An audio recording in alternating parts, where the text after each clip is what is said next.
আসসালামু আলাইকুম। কানিজ ফাতেমা অর্দা এবং পরিচিত সাহিত্য হচ্ছে উক্তি।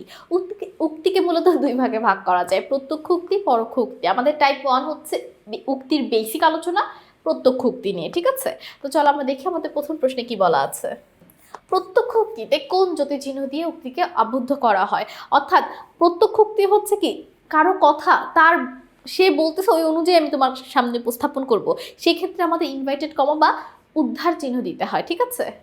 অর্থের সঙ্গতি রক্ষার জন্য উক্তি পরিবর্তনের সময় কোন পদের পরিবর্তন প্রয়োজন হয়?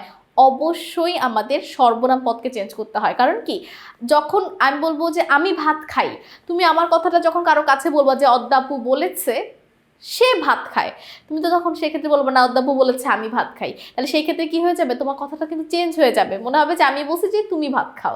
তো এই জন্য আমাদের কি করতে হয়, প্রোনাউন বা সর্বনামকে চেঞ্জ করতে হয়। প্রত্যক্ষ উক্তিতে চিরন্তন সত্য উদ্ধৃতি থাকলে পরোক্ষ উক্তিতে পরিবর্তন হয় না। কি পরিবর্তন হয় না? ক্রিয়া পরিবর্তন হয় না। চিরন্তন সত্য সবসময় এক ক্রিয়ায় থাকে, ক্রিয়ার কাল।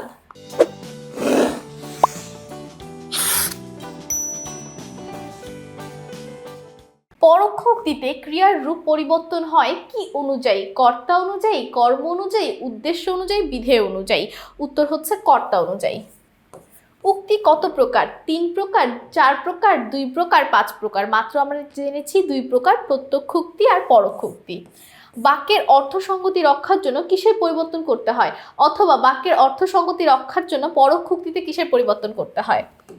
আচ্ছা দেখো, কিসের পরিবর্তন করতে হয়?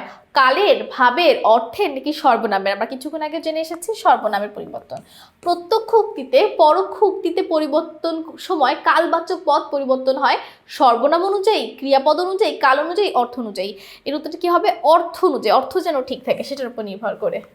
প্রশ্নবাচক প্রত্যক্ষ উক্তিতে পরোক্ষ উক্তিকে পরিবর্তন করতে কি অনুযায়ী ক্রিয়ার পরিবর্তন করতে হয়? ভাব, কাল, সর্বনাম, স্থান। উত্তর হচ্ছে ভাব। বক্তার কথা উপস্থাপনের ধরনকে কি বলা হয়? উক্তি বলা হয়। যে সে কি ডিরেক্ট কথা বলছে না ইনডিরেক্ট, ঠিক আছে? তো সকলকে অসংখ্য ধন্যবাদ এই টাইপটি আমাদের সাথে করার জন্য। পরের টাইপটি হচ্ছে পরোক্ষ, সেটা দেখার আমন্ত্রণ রইল। আমি কানিজ ফাতেমা অর্দা আজ এখানেই শেষ করছি। আসসালামু আলাইকুম, আল্লাহ হাফেজ।